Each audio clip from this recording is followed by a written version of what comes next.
Welcome back to the 2023 IWAS Wheelchair Fencing World Cup here in Washington, D.C. I am joined again with my friends Michael, and I'm also joined with Lauren, who is a Paralympian. So these two have been entertaining, but also have been really bringing in a whole sort of array of knowledge and a plethora of background. You especially coming from your Olympic background, and you for having competed on pieces very similar to this. So it's fun to have you guys here. Lauren, how are you expecting these semifinals and finals to kind of turn out? So tonight we are with women's category A sabre. That's going to be really fast. We have some really seasoned fencers right now in our on top four for our women's sabre A. It's going to be really fast. It's going to be super cool. And also one thing I'm really excited about women's sabre is that this is going to be the second time that sabre will be competed at the Paralympics. These are coveted points that these fencers will be getting. Again, sabre for women was just introduced into Paralympics at this recent games in Tokyo. So I'm super excited for that. Yeah, definitely. And Michael, we were talking about this before. Today's been really fun and exciting, and I expect this to be the same. What are you really looking forward to in these two semifinals? Well, the women's sabre is going to be really exciting. This is one of the few times that I can remember where the top four fencers in the world are actually the top four fencers in a tournament. I know. We were just talking about that. I was like, well, I'm thinking it might turn out like this, and that's exactly how it is. And it's funny because the number one is actually fencing the number four. Yeah. So it really worked out well. So I'm looking forward. It's going to be strong. It's going to be powerful. I was watching the quarterfinal bouts, and they were really interesting. They came back a lot from, there was a big lead in a couple of bouts, and they came back, and they almost won. So the quarterfinal bouts were exciting, so I'm expecting nothing less from the semifinal bouts. Yeah, and you know what? We were talking about how all of these sabre fencers, mind you, all of these wheelchair fencers, the women that are going to be up here soon, have a bit of a chip on their shoulder. Some of what, they have left the Tokyo Olympics, the last Olympics, perhaps without a medal. Not medaling as a Paralympian isn't something to be ashamed about, but a lot of them are just coming back ready to go. Eyes on the prize for Paris 2024. Our number one seed, I'm going to slaughter the name, and I apologize for it. Nina Tibliashvili.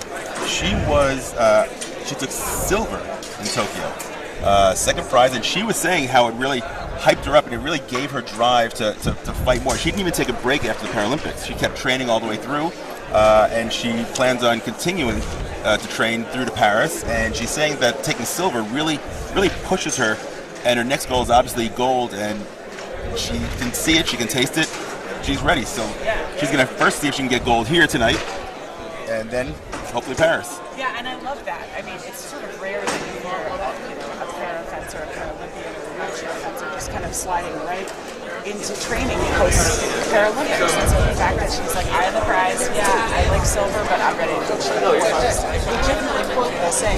Yeah. I remember when I went to the Paralympics afterwards, I did rehab, and I finally watched the entirety of Friends. So that was my post-Paralympic journey, and I give it to Nina. She definitely pushed through that after-game sadness just to train and be better. Yeah, unbelievable. So we should note also, this is important, we said it before, for those of you that don't know, we have 26 nations participating here.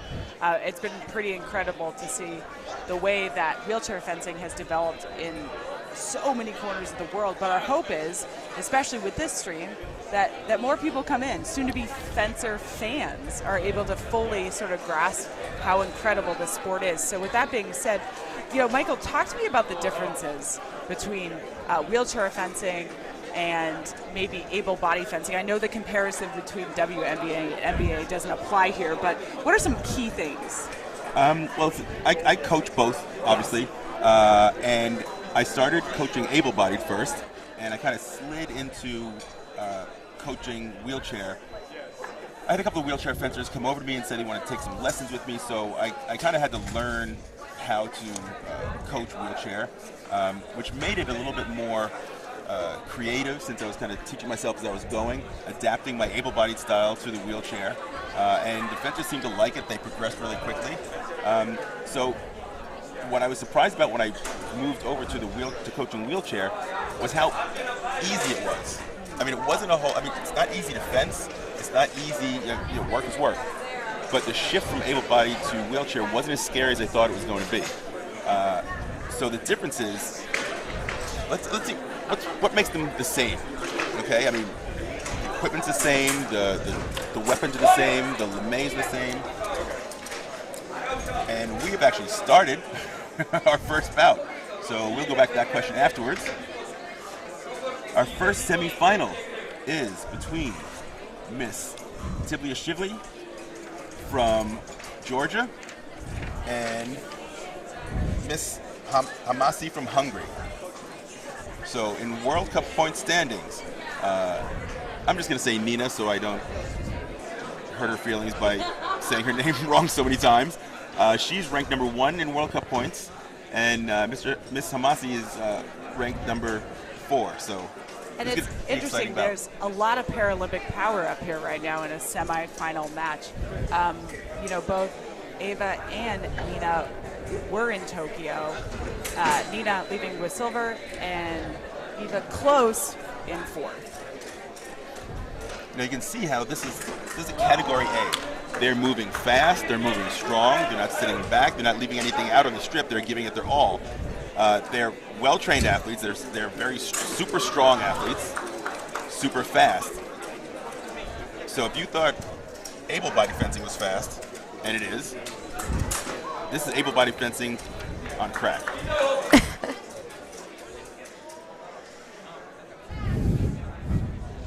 So we go into our first video replay of the day.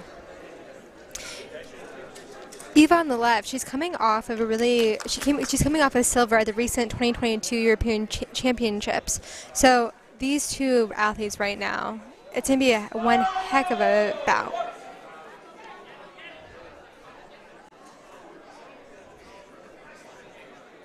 You know, the last time they fenced was the European Championships in Warsaw in November. And in that bout, it was a semifinal bout just like this one. And Nina won that one 15-7. So I think Ava's probably going to be looking for a little revenge.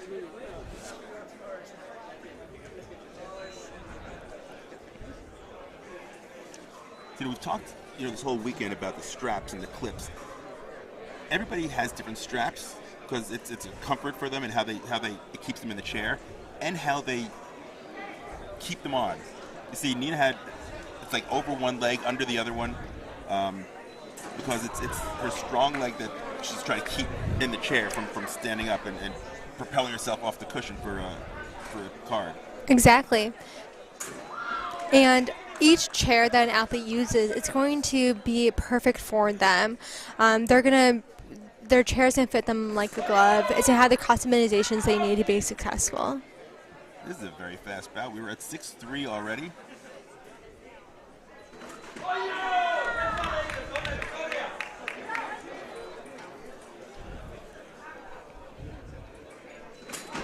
Speed is so quick, and their back arm is what push them forward and pull them backward out of danger. That's how you lunge in wheelchair. Nice sky hook. So a sky hook in sabre is where you pretend to go forward, you lift your hand, drop your tip on your opponent's wrist as they're making an attack, and you're pulling distance away to make them miss. 7-5. Looks like Nina is trying to make a comeback. And she's doing a good job of it. Now it's at 7-6, one touch away from tying it up.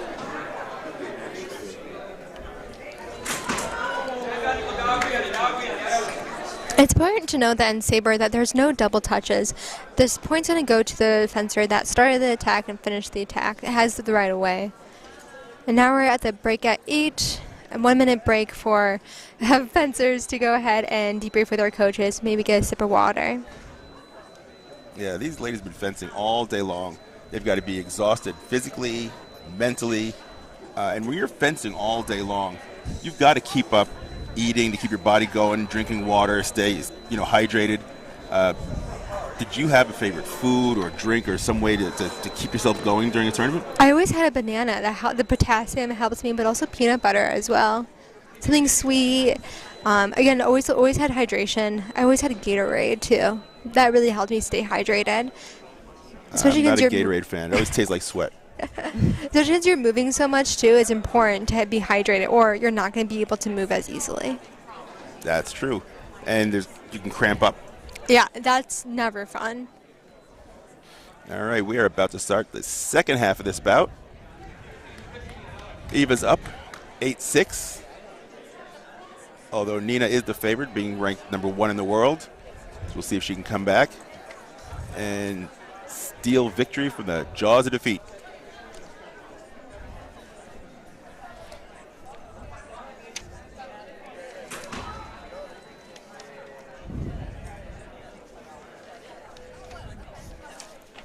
It's just amazing how fast they just get off the line.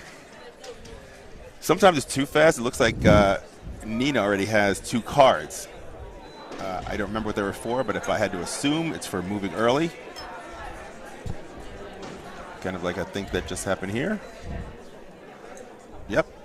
Red card was awarded. Touch is awarded to Eva. They're much stricter when it comes to early movement in wheelchair fencing than able-bodied. Any slight little twitch or flinch is going to get carded. And that's because the distance is so important in wheelchair. You can see, since you're not using legs to pull away and go forward, you're reaching forward, you're using your back arm to push you. It's just body leaning and pulling. Any small little advantage, like a twitch or a super early smart start, can be the difference in winning or losing the bout. Nice parry repost from Nina.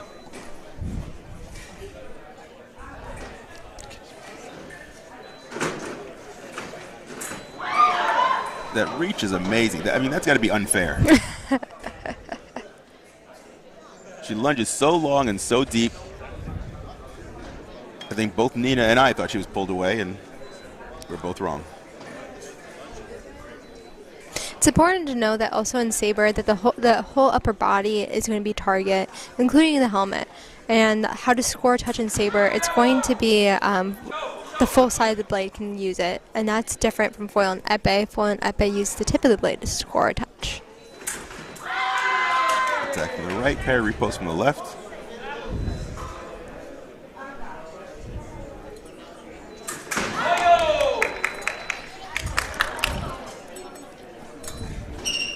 Parry post from the right. The actions are amazingly fast. It looks like a video replay was just called.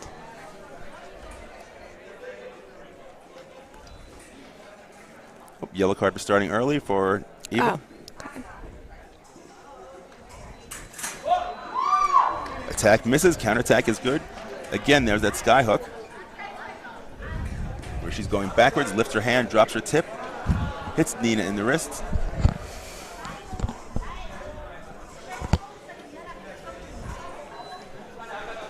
Oh, and it looks like Eva started early, gets another card, which is a red card. So Nina gets a touch.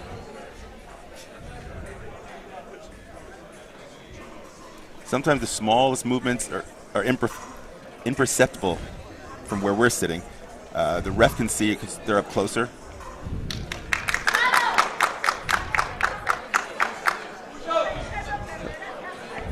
And again, which moves her up to 1 touch, separates these 2 fencers.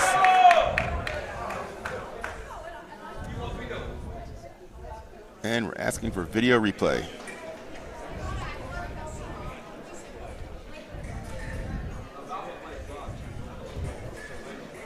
So I believe Nina thinks she started first. She had the right of way, and I believe that the referee said that Eva made a parry repost. So on video, we're going to go back and see when the touch actually occurred. Was it before or after the blade contact?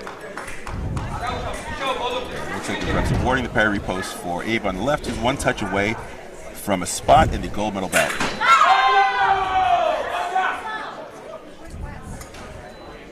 And Nina's not ready to go down yet. She got it. That last touch. Now she's 1 touch away from tying it up at 14. And she tied up at 14 with a very strong attack. 14-14, tied up. Now what you don't want to do here is flinch, give a yellow card, or give a red card, and a free touch to your opponent. Attack from the right. What a great way to finish it with a strong, fast attack, which has been ongoing all the way through the bout. Wow, congratulations to Nina from Georgia. She'll be fencing later on for the gold medal.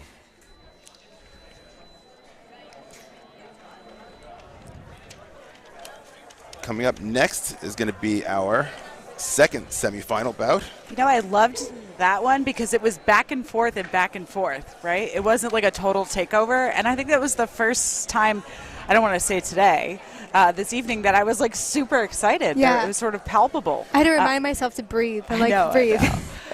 Now, being a wheelchair fencer, what I noticed is that we're starting the second bout Our already. second semifinal, we're rolling Although right I into do have a question it. for you, and I'll ask you at the 8s. How's that? Perfect. Second So- bout is between Duradz and Collis from Great Britain and Poland. Collis is a 3-time Paralympian. She made her debut at the 2012 London Paralympics. And Kinga on the left, she had made her Paralympic debut recently in Tokyo.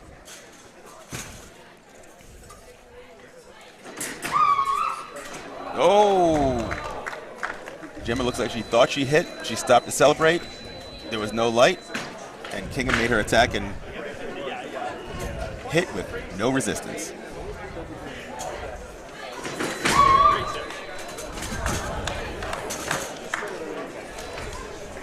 Beautiful attack to the right. I think Kinga thought that she may have stopped or missed the first attack, and she took over, but the ref disagreed and awarded the touch to Gemma from Great Britain. Oh, now there's some long reach. Gemma went back as far as she could, and Kinga was still able to reach her. It looks like there's a big height difference between the two as well. Kinga looks taller, so she's got a longer reach. And Gemma's having a hard time pulling out of her distance.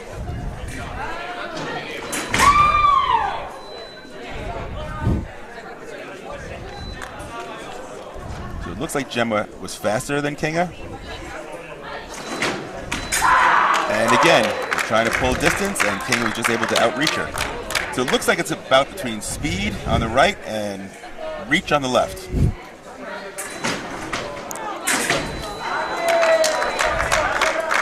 Right, Gemma was trying to make her a strong attack. Kinga actually pulled distance on her and was able to make a counterattack. She's up 6-3. Oh, attack from the right, looks like it was on the guard. Closed out by Kinga. Get a nice parry repost, left touch, one touch away from our 1 minute break.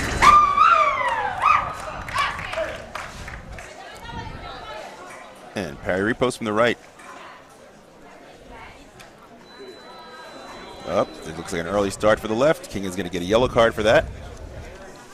The yellow card serves as a warning, as in, if you do that again, your opponent's going to get a touch.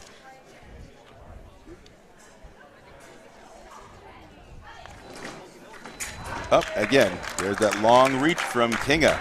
Minute break. The question I was going to say is, in the last bout, they both had cards for starting early, multiple cards, and they kept awarding the touch to the other opponent. It seems like in wheelchair fencing, there are more cards given for the starting early. How often does that affect the score of the bout? I mean, it seems like there could be a lot of touches given that way. It happens often enough. I remember when I was a fencer, the more you're told not to do something, the more you want to do it, and you get more stressed out. So that has happened to me in the past, where I would move early on before fence was called, and then it always stinks that you have to give your opponent a touch in their favor. And it seems like it's almost unfair to ask them not to start early, because you got that adrenaline going. You're dying to go. You've just been on a roll. You just got 3 touches in a row, or you're trying to fight back and you want to get back in there. Any small little flinch, it's almost like they're holding their breath to start. Yes. Yeah, you're taking away the momentum too. I mean, it's like back and forth. We were talking about cards, or you were saying who's going to come out of this, timeout, who's going to use it more as an advantage. And I think if you're the one who's down, coming out of that, you have a little bit of an advantage. There's a little bit of that momentum shift of energy. So, what do you think the coaches are saying? I mean, the Polish coaches, I'm assuming, telling Kinga to keep doing what you're doing. You're outreaching her. She can't pull away, so keep going strong in the attack. The Great Britain coaches, I don't know what he would say. I guess if I was a coach, I'd say, you can't pull distance. You're getting hit. Use your speed. Be on the attack. Yeah, I think Gemma's like, hey, I was the 2022 year's best ranked athlete for sabre, I think being on the younger side, she's, only 30. And Of course, depending on who you are, I think she's going to use that to her advantage. Yeah, I think you're right. And you see, she also got a yellow card for starting early previously, just before this touch. We're going back to video replay. I believe the call was attack for the right. Oh, they're both 30. Look at that. The battle of the 30s. Ought to be 30 again. I don't even know if I remember that. For those at home that have never seen wheelchair fencing, we have a fantastic graphic, a 2-page graphic that really kind of outlines the different weapons, the similarities, and how in wheelchair fencing we're able to keep those wheelchairs at a specific distance from each other. It looks like it was parry post for the left. Oh, that was nice. She finally was able to pull away and not let Kinga reach her, and then attack on her own. That was a beautiful touch.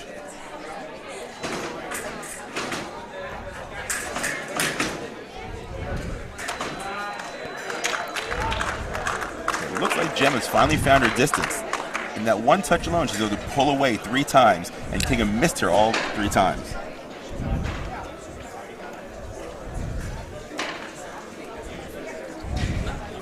One thing that I always appreciated about saber is how fast the weapon is.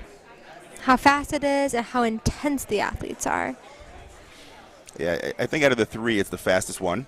Now they're trying to recenter the frame. These athletes are so strong, they're able to actually move the frame. It's taking 3 and 4 people to move the frame that they were able to move just between 1 or 2 of them, by just using their core muscles back and forth. Look at that brute strength, though. Those are volunteers. 2 of those are my teammates at USA Fencing. I feel like they weight train. If they didn't before, they will now. We're so thankful to have their help this weekend. Oh, remise great of the attack. Touch. We talked earlier today, remise is a retaking of the attack, or a quick second shot at it.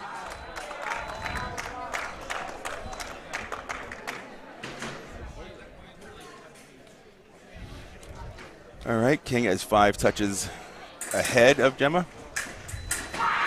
Up, there's another remise. Kinga's first attack missed, and on her way out, she threw another little counterattack in the wrist, which hit. 1 light. I wouldn't say remise is the best choice, best action to use, but in certain situations, such as that one, it works well.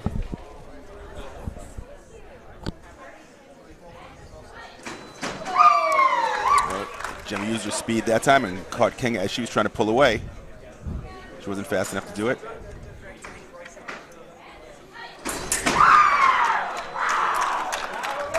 Attack from the right, parry repost from the left.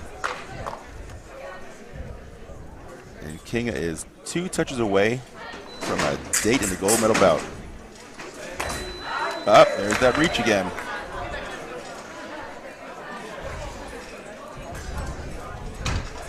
Jim wasn't able to pull away that time. It looks almost like Jim was getting a little tired.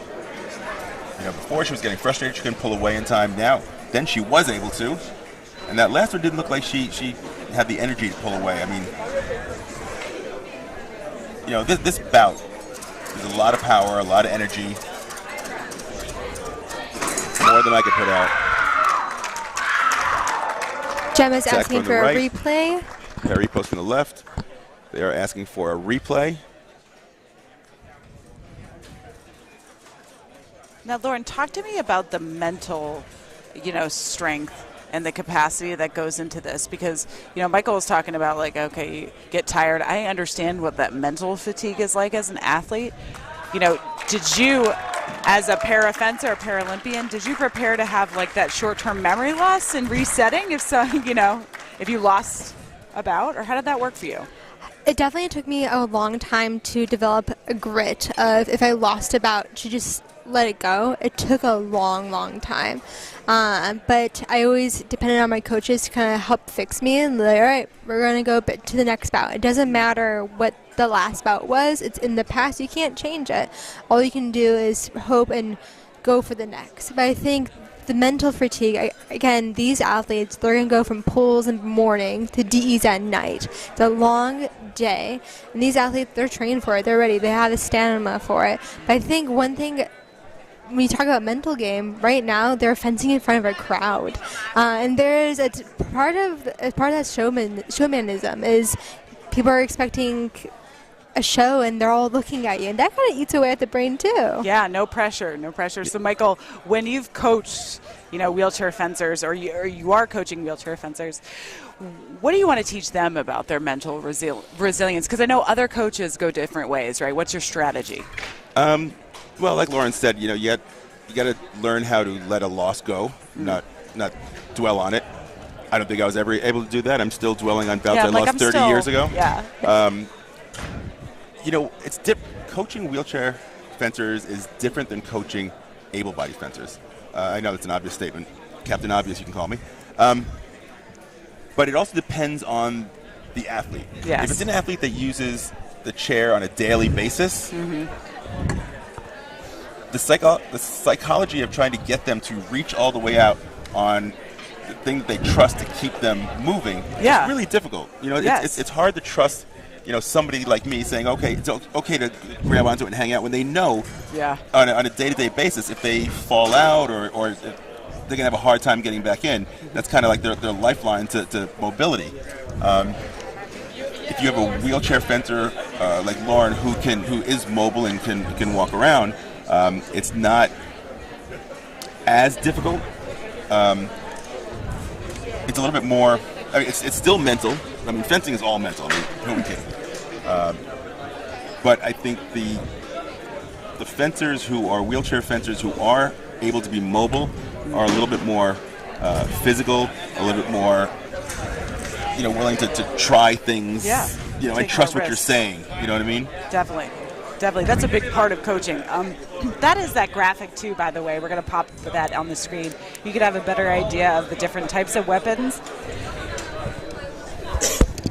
And it's going to go from foil on the left to epee in the middle, and then sabre on the right. It's going to go over the target areas, how the hits are scored, and also the right of way for the weapons of foil and sabre. The next bouts we're going to be watching are going to be the epee bouts. Guilty as charged, epee is my favorite. I was an epee fencer. In epee, there's no right of way. One thing also about epee is that the whole body is target. In comparison to sabre, where we just saw, in epee you're going to hit with the tip of the blade, and sabre you're going to hit with the long side of the blade. Yeah, sabre comes from, so sabre is my favorite weapon. That's what I competed in. So sabre comes from the old cavalry days when they're on horseback. When you're fighting on horseback, all the target that you're trying to hit is above the horse. If you get hit in the leg or hit someone in the leg, they can keep fighting. So that's where sabre comes from. Foil is the practice weapon. So when you're practicing for a duel, you're going for the vital organs and the torso of the body. And epee is taken from the duel to first blood. It's not a duel to the death. It's a duel to first blood. That's why the whole area is target's area. So if we're fencing to first blood, I hit you in the leg, you're still going to be alive, but if I draw blood, I win. Yeah. The epee blade to this day is still made in a V shape, which in the old days would let the blood drip down. Dang. Wow, we have talked about a lot of blood today, I feel. And it is, in fact, a combat sport. So this graphic, too, by the way, does a great job for those at home in sort of outlining what the piece looks like, how we figure out the length of play area for our wheelchair fencers, and, how the athletes are strapped into their chairs and what that looks like. So we're going to go into our next semifinals shortly. We have the men that are warming up, getting ready, figuring out the length of play. I'm excited for these guys. I feel like when we've gone through the entire day, by the time we get to these last two events, everyone's a little more rowdy. Yeah. I like it. It's we're halfway through the tournament. I mean, we've given out 6 gold medals already. We've got 2 more we're going to give out tonight. So yeah, we're deep in the heart of this. It's awesome. It is really cool to see the camaraderie between different countries. You were telling me that before, and it wasn't until earlier this morning I saw it for myself. So, everyone kind of helping everyone, and I think that's an incredible thing about wheelchair fencing. I'm Well, really this competition is rocking. Don't come knocking. And this competition is rocking. I'm really excited to see Giovanni from Brazil fence. He's a 3-time Paralympian. In 2012, he was able to capture the gold for Brazil. And he was at home for home games in 2016 for the Rio de Janeiro games, and he recently just came out of the Tokyo Paralympic Games. He has been a strong force in category B epee for a long time, and I'm just excited to see what this bout is going to be in store.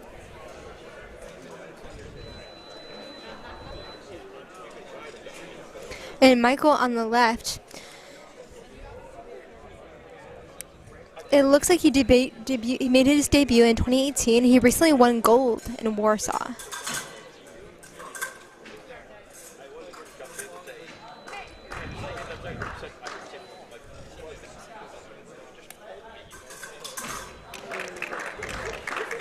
In epee fencing, it's also important to note that fencers are wearing a skirt. This skirt is going to make sure that any hits made below the waist are canceled out. So even if a athlete were to hit the skirt and then end up hitting target area, the touch still stands. It doesn't do a white light like it does in foil when you're off target. It's also important to know that Giovanni is currently number 1 in the world in points, and Michael Dabrowski is number 6. So these guys aren't rookies. And you can see the frame move as these guys are making their long, strong attacks. The frame is moving. It's lifting off the ground.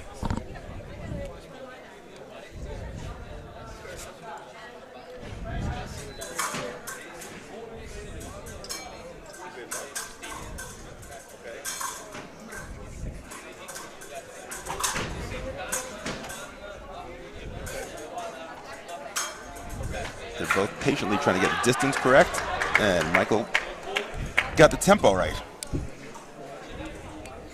2-3.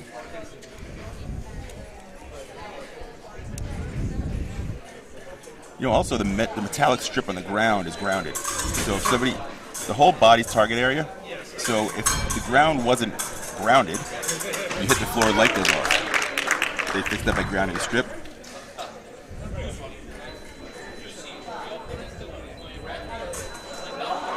Oh, there's a nice touch.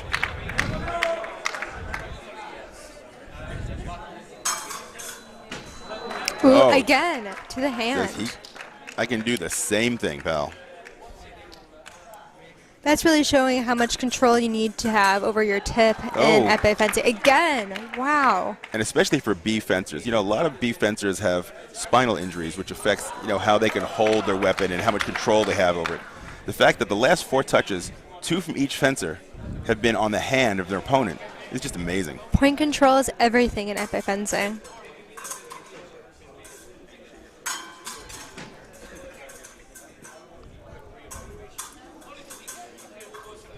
These guys are not small. These are big, strong athletes. You can see when they're pushing themselves forward, they're making their long attacks like that. Great action. Strong attack at a remise from Giovanni. Oh, another touch of the fingers. Wow. Touch of the finger, that always hurt also as a fencer. It's either it gets going to hurt or you're not going to feel it, and you're like, how did they get that touch? See, that's number 27 reason why I didn't fence epee. And it's important to, right now also, since we're almost at 8, in epee we do not break at 8 like in foil or sabre. Oh, there was a nice attack. It's amazing the control these guys have. So Michael seems to be picking really good time and tempos to make his actions. Giovanni looks like he's making sort of big actions, but he's trying to get the blade. He's trying to get the blade and flick it in. Oh, nice attack. First attack was short, then he just followed him with the remise, just kept going. Nice touch. 8-7. So he's trying to flick that touch in. Oh. So when something like this happens, as I said before, a lot of times they have spine issues. So he had a hard time getting back up. We have our volunteers and coaches to help in the process. And that's a scary thing for any fencer, for them to fall out of their chair. It takes your mind out of the game for a moment. Your safety alarms go off in your head, and then just to have that happen and to calm yourself down just to fence again, it's a very tough thing to do. Yeah, I can imagine. Like we said before, the chair is a lot of times like a lifeline for them. That's how they get from one place to another. They trust themselves in the chair. When they come out like that, it's got to be scary. I mean, it's scary for us just to watch it. Yeah. We've been to enough of these. We've seen this happen before. I've had fencers do it. They fall out forward. I've had them fall out backwards.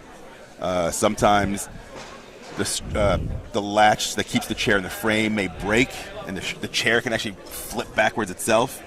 Things can happen, but that's why we're doing all the safety checks before each bout to try to prevent as much as possible any injury to the athletes.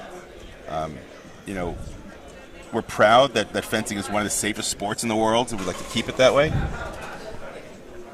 One thing I always did before I started a bout was shake my chair to see and actually feel for myself if I was secured.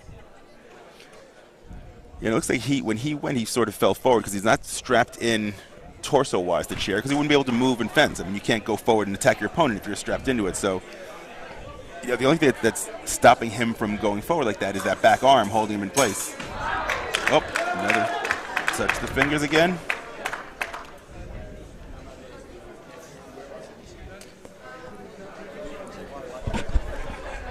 (10-7).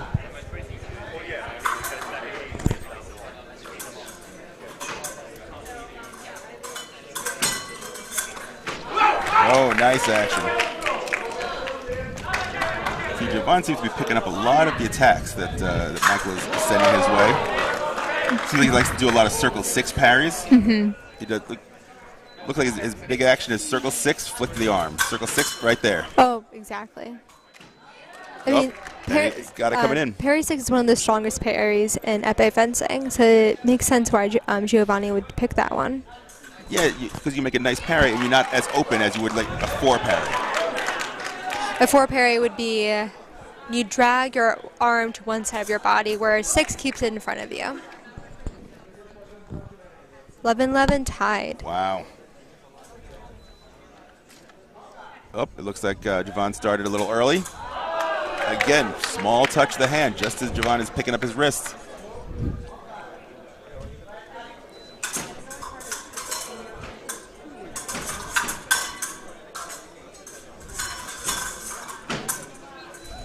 Oh.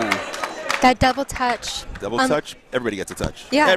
You get a touch. I get a touch. They get a touch. What are you, like Oprah with touches? Yes. I guess so. I have to note that Dabrowski has been the year's best-ranked athlete from IWAS in 2002 for sabre, foil, and epee. Wow, that's impressive. And he just beat the #1 B category fencer in the world to assure himself a spot in the gold medal bout. That was a fun bout. I like that one a lot, actually. Yeah. Congratulations to Dabrowski for making it to the finals. That was a bout that coaches are going to play for their students and say, this is how you score touches on the hand in fencing. It was great to see 2 different styles against each other. It happens a lot, but when you have teammates or country mates fencing each other, sometimes it could be an exciting bout. A lot of times it might not be because they know each other so well. They know each other's styles. They know what's going to happen. You know what's going to happen. We all know what's going to happen. And we're back to women's. No, no, this the is men's, still men's. Yeah, we're going to slide right into the next semifinal to It's keep the on skirt that threw me schedule. off. Good. Johan Peter of France, or be Petra. I don't know, my French isn't very good. Versus Dimitri Kutia from Great Britain. These guys are ranked #2 and #3 in the world in points. So this is definitely going to be an exciting bout.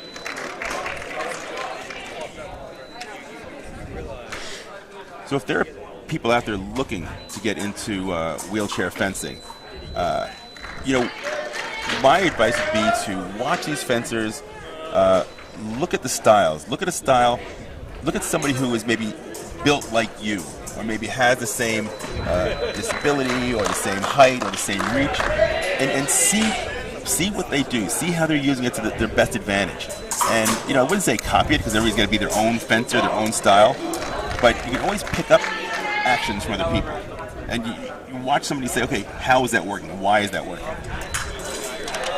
So as I was babbling, we got up to a 5-3 score. This bout's going nice and quick. A lot of action. Oh, nice good touch. hand touch again. Looks like Johan is showing a lot of patience, letting Dimitri commit and hitting the wrist as he comes in. Oh, there's a nice action. Again, that was just the tempo, just sort of tapping the blade a couple times, and then when he thought he was going to tap it again, just shot straight in. Just like that. I think Johan's getting taken by surprise on those.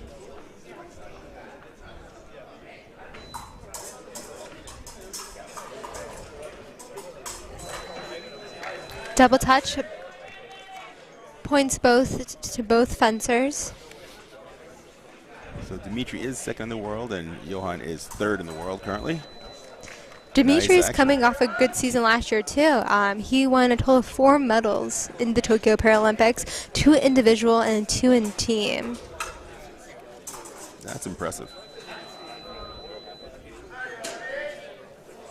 Looks like Dimitri missed his action, and Johan did not miss his action.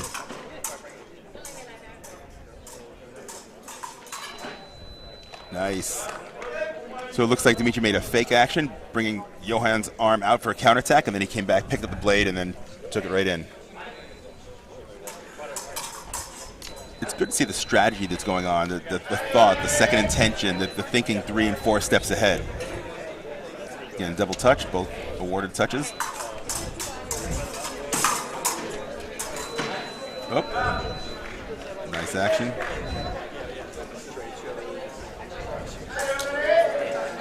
I think Dimitri might be a hair faster on some of these touches. He's able to get a remise in before Johan can sort of get himself back together. Kind of like right there.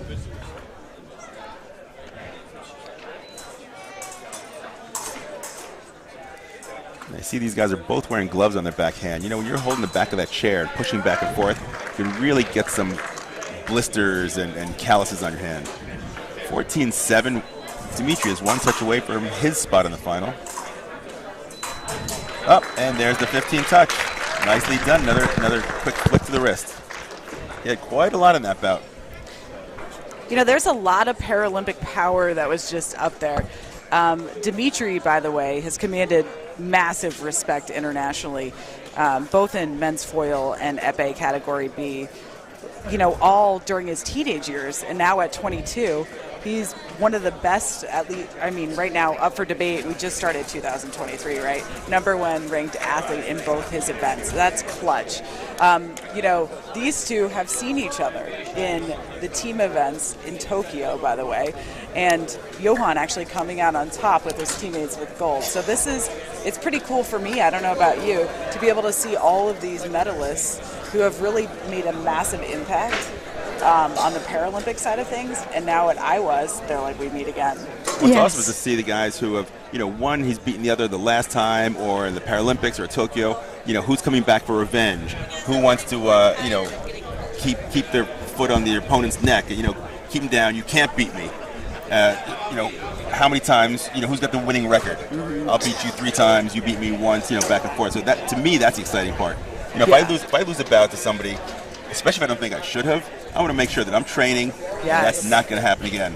Yes, I noticed too, especially with all these athletes here tonight, it's like sort of the night of chip on your shoulder. Several, if not all of these athletes that have now made it into the finals have seen their rivals, and it's like, hey, I'm coming back, or it's, hey, I didn't medal in Tokyo, see you in Paris. And I love that. It's like the energy is different. Did you ever have a rival that you were like, every single time we meet again? Not that I remember, actually. You can name names here. It's fine. We're all friends. No, I don't think so. I don't think I did. I loved Lauren fencing. just be in Switzerland right now. I respect it. I respect it a lot. Michael, talk to me about the speed of these, because I feel like these last 2 semifinals were very fast. They're exceptionally fast, and wheelchair fencing, like the way I speak, wheelchair fencing is very fast because there's no leg movement. You're in the chair. The distance is fixed. It's small. There's no room for error. There's no room for big actions. There's no time for dropping your hand or making mistakes, because you're going to pay the price. Yeah. If we're only fencing this distance, it's going to be super fast. If I know that you can actually, in able-bodied, use your legs to pull away, okay, I may not finish my attack right here. I know you've got the whole strip to use. In wheelchair, I kind of know how far you can and can't go. But unless you're going to do what a lot of these guys are doing, is pulling all the way back and trying to make the opponent miss and pull the distance. And so far this whole tournament, we haven't seen a DE go into the second period. They've Nope, not all yet. stayed in the first period of 3 minutes. And in able-bodied fencing, you will see a final bout, a semifinal bout go all 3-minute periods. And you know what? All the bouts that we've watched so far, all the semis yesterday, all the semis today, the finals yesterday, out of all these bouts, only one went 15-14. And now you see 15-14 and able-bodied all the time. Now, I don't know why it's not as prevalent here, but, we've had lots of bouts and won 15-14, so. As a coach, would you rather have a athlete lose 14-15 or win 15-14? As a coach, I always want them to win whatever the score is. That's true. But if they're going to lose 15-14, I hope that they take away that they could have won it. Anybody can get one touch at any given time. I want them to know why they lost that bout. Was it an action that they fell for over and over and over? Did they just miss their action? Sometimes I can set up a perfect action and I just miss it. Knowing I should have won the bout, all right? I missed it. I don't want them to think they've ever gotten, at 15-14, you've never gotten beat. You may lose, you may beat yourself, you may make a mistake or a silly action, but if you've gotten, if you've fenced 29 touches and it comes down to like one touch, anybody can win that. That's true. I love that. So Nina, by the way, who's up there, she won silver in Tokyo at the Paralympics in women's sabre. She was the first ever wheelchair fencer to medal at the Paralympics, first ever athlete from Georgia. Yeah. And I think that's pretty incredible. We're in the presence of a history maker. 25. I was not doing that at 25, I can tell you that. So, and also, we have Poland's very best up there right now. She's quoted as saying, she may have not medaled in Tokyo, but this is what I was talking about before. I love reading about her because she's basically everyone loves a comeback. Chip on her shoulder. She's really embraced the fact that she's yeah, I'm stubborn. But maybe I'm so stubborn I don't want to lose this time. And so her eye is definitely on the prize when we talk about Paris 2024. You have to be stubborn. If you're going to be a top-level competitor, whether it's able-bodied or wheelchair, you have to be stubborn. You have to have, like you said, a chip on your shoulder. You've got to have a bit of anger. That's what makes a competitor. Yeah. Yeah, you have to have that competitive edge, and a lot of that is taking that passion, harnessing it, and when it's time to fly, right, get the job done. Right? It doesn't mean you can't also be, nice and humble and things like that, but there's got to be a part of you that says, you cannot beat me. I think sometimes people confuse humility with being meek. They're not the same, right? So these two athletes have very much embraced humility in saying, hey, we want to get better. We know where we're at. I'd love to be able to wheel away from the 2024 Paralympics with some medal. I would call Lauren humble. I would never call her meek. And I think also to have these published stories about both these athletes who say, yes, we've lost in the past, but I'm not going to let that get in my way from winning in the future, that's perfect for younger fencers to read, for fencers getting into the sport, that you're not going to be the best starting off. It's going to take years to improve. if it was easy, everybody would do it. And there's that saying that, there's no such thing as losing. There's either winning or learning. Yes, I call that data. And now we just started our final match for women's category A sabre. Just look at the movement. Okay, so Nina was just given a yellow card for lifting up out of the seat. The assessor in the back over there was able to see daylight under her butt. I guess I can say that on video. So for lifting up, you do get a yellow card. The next one will be a red card and a touch for the opponent. Wow. It's just amazingly fast. They both pulled back, and just as Kinga is going forward, Nina hit her in the wrist with an attack in preparation.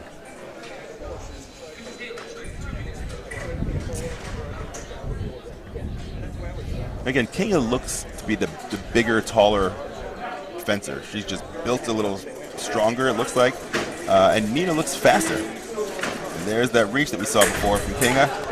And the remise, just like in their previous bout, she made a long attack, missed. As she's going back, she throws her remise out, and Nina's unable to hit her with her attack.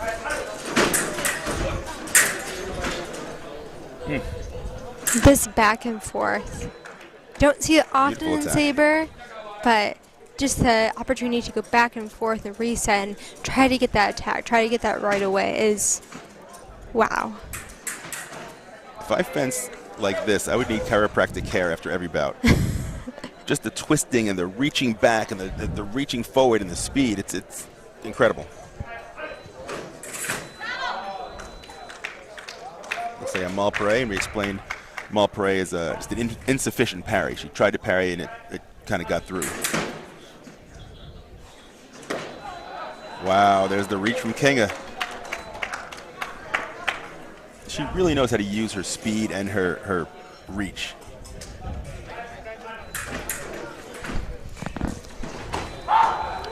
There's the reach again. Nina's having a real difficult time reaching out and hitting when Kinga goes back. We have two #1 ranked sabre fencers battling against each other right now. #1 for the country of Georgia and #1 for the country of Poland. So 1 versus 1. Oh, there's finally the attack. So I think Nina is realizing that if she has a fast enough attack, then Kinga can't pull back in time. But trying to find that tempo, the right timing, is a difficult action. So now there was that remise we talked about before. Kinga made an attack, made a remise, but this time Nina was able to hit on her attack, so the remise doesn't count. It's touch to the right.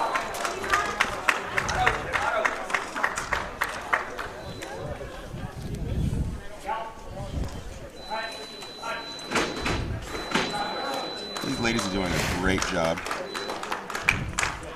I like how they're changing up each touch too.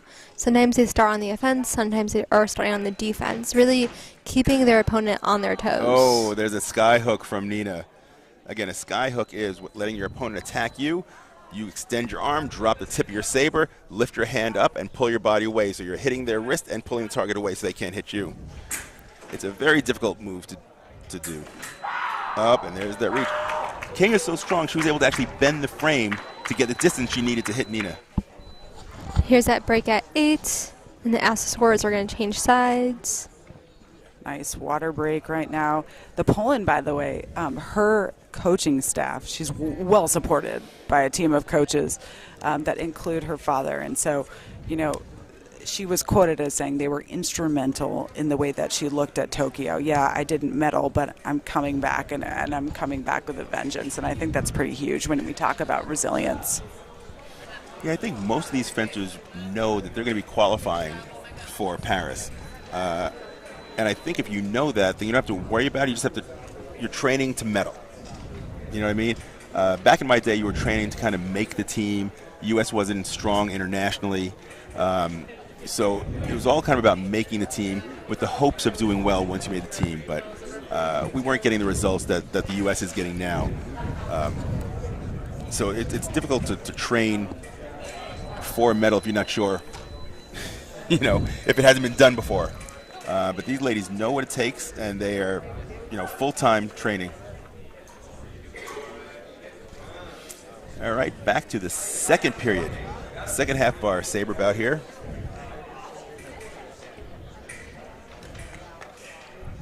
And it's anyone's game at this point, too. So Nina is, I believe, number 1 in points in the world, and Kinga is number 2. So we've got number 1 and 2 in the world, fencing off for gold medal. And that's a beautiful long attack, long reach for Kinga again, who's up 9-4. All right, we're asking for a video replay. I believe the referee called attack for Kinga, and I think Nina thought Kinga stopped. Nina took over the attack, and then it was counterattack. So the referee's going to look at the video and make a final decision. Don't forget, in fencing, it's not what happened, it's what the referee says happened.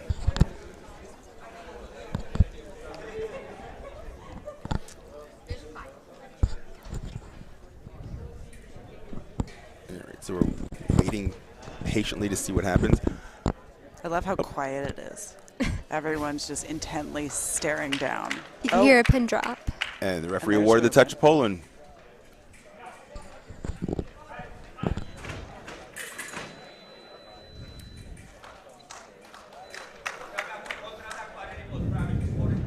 Attack for the left for Kinga.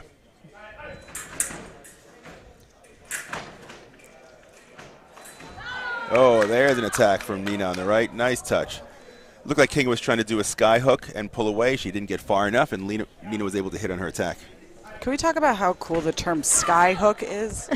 Sounds like a movie. In my day, it was a flick. We just called it a flick. No, so we're it going took to me go with forever. sky hook. Yeah. We're going to go with it. We're going to Embrace it. History.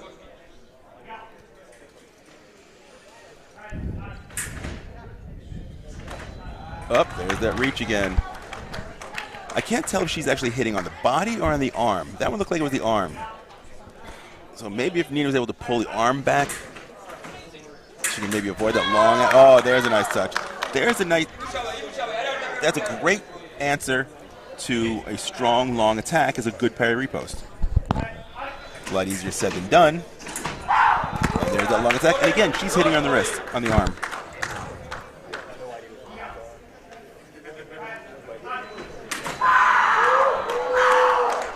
That looked like a hesitation attack. Kinga goes forward, hesitates, and then finishes her attack. Nina was late with the counterattack. One touch away from gold for Poland.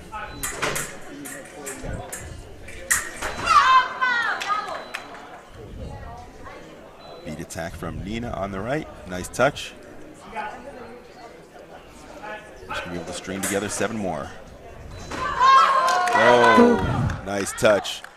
Kinga misses her attack, and that time Nina sky hooked. And Kinga's testing to make sure that everything worked, that she didn't hit, light didn't work. Up, tried the sky hook again and missed. Kinga finishes her attack. Congratulations. Awesome oh my touch. gosh. That's a great way to end a Unbelievable. gold medal bout. You know, both number 1 in both their respective countries. I mean, that's unbelievable. And both, 25 and 30. I mean, I was not doing this when I was 25 or 30. So talk to me, both of you, by the way, on what type of training goes into being a wheelchair fencer. Like quick off the cuff, like is it lifting? Is it cardio? Is it all the above? For me, it was core and hand strength and also working on your tip control. And we are right into the final. We'll let you finish later. I mean, if you play your cards right. But Dimitri, Great Britain, 1 silver, 3 bronze as far as Paralympics goes. I mean, there is a lot of medal up there on the final strip. Speaking of point control, you need a lot of point control in epee as well because the whole body is the target. And you're always going to make sure your point is going to be on your opponent just in case a mistake was made, and you can capitalize on your opponent's mistake and hit them with your blade.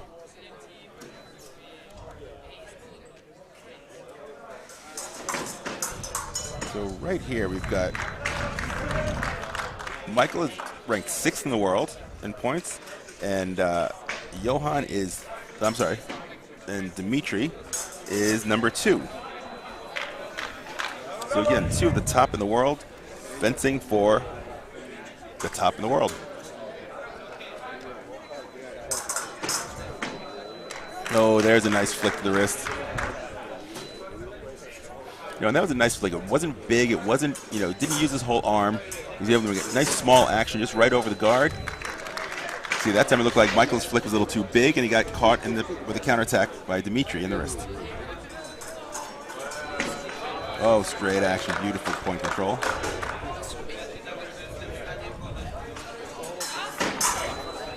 Wow. Dimitri's got great point control with that flick.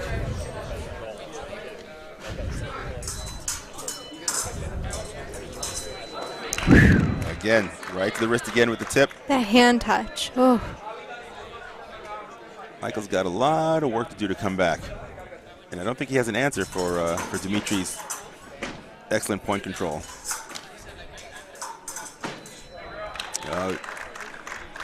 He had a deep attack, and he got kind of caught on it. He wasn't able to get back in time, and Dimitri was able to just come off and hit.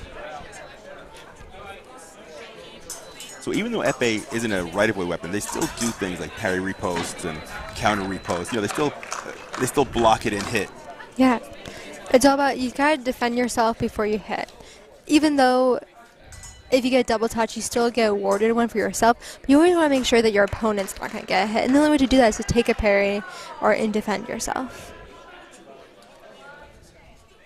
All right. We've got a big lead, all ones, 1-11. 12-2.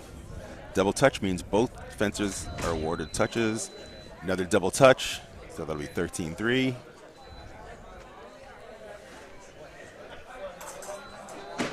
In wheelchair fencing, there's that point control again. By so fast. We're only 40 seconds into this bout, and it's 3-14. I don't think there's ever been a 40-second epee bout in able-bodied. Oh, nice touch.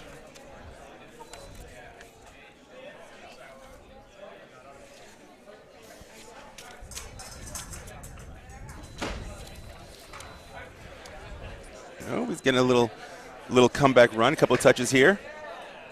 Is it going to be enough? Up, and the answer is no. About 15-5 by Dimitri Kutia from Great Britain. Again, that was another fun final. I don't think the score represents the actual fencing. I mean, I think that if I were to watch the bout and not know the score, I would think it was much closer than it was. I think I love matches like that, where you have no clue, right? Right. Unless you actually looked at the score. Well, it looked like Dimitri may have used a lot of his energy in his previous bout. And that happens. So. Yeah, there's a lot of, and we talked about this, a lot of familiar faces on that final strip. They've seen each other, either at the Paralympics, or they've seen each other here, or they've seen each other at a different World Cup. I mean, there's a lot of that competitive edge because they're like, oh, so we meet again. I think it was really interesting seeing that last match because though it, the score didn't reflect it, we were like, it seemed tied, right? They're like, oh, no, they're just totally, it's so close, but really it's not. So fencing is a small community. I mean, whether it's able-bodied, it's, I knew people from all over the world, right? Different teams, from the Spanish team, the Russian team, and we were all friends. And we all hang out after the competition, before the competition. And wheelchair fencing is even a smaller community, and I think wheelchair fencing kind of relies on each other more than the able-bodied fencers. Remember in yesterday's bout when the wheelchair broke from the Italian, and he needed to borrow a chair, and then his teammates had one that he was able to fit into, so he borrowed a German chair. I loved that. And I think really, I mean, I'm a cheesy person when it comes to all things international sport, and I'll say this till the day I die. I think that, especially wheelchair fencing, it's the sort of greatest display of humanity out there. It is. You get to have dinner with someone from the country of Georgia. I've never met anyone from the country of Georgia, let alone, wheelchair fenced against them. So I think it's pretty incredible the way that they come together, despite the competitive factor, right? 2 seconds later, they're helping each other out. But then they stay friends afterwards. They connect on Facebook, or they text each other.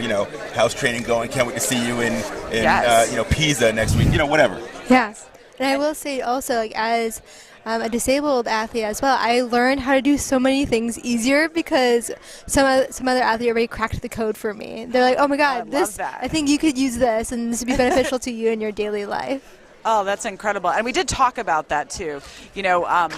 Not every fencer here actually uses a wheelchair on the daily. And a lot of that is due to the fact, if not normally sort of bedrocked in, to leveling the playing field, right? If the wheelchair ends up being an extension of your equipment, which it is in this case, now we're leveling the playing field. Now, you're hooked into a frame, you're not moving. And we want to make that really clear because, several of these athletes, probably more than half, don't use a wheelchair on a daily basis. But it's pretty incredible to see that, right? Yeah, when you think about it, like it's exactly how Lauren got into it. She didn't know there was wheelchair fencing. Yeah. She was trying to fence against able-bodied, even though she had, a problem walking as fast and as balanced as everybody else. So she's trying to compete, and it's not fair. So, the national coach saw you and said, "Hey, yeah, you get in the wheelchair and walk fence." you walk with a limp. Let's But fence in a wheelchair. your first thought was, "But I'm not in a wheelchair," right? I mean, I've heard that from every walking wheelchair fencer that there is.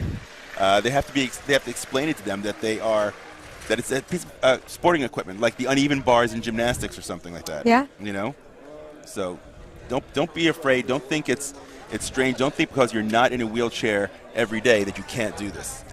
If you're at home right now and you want to get involved in wheelchair fencing, and you're like, man, that sounds incredible, make sure to check out the IWAS wheelchair fencing page, and they can certainly connect you to a program within your nation.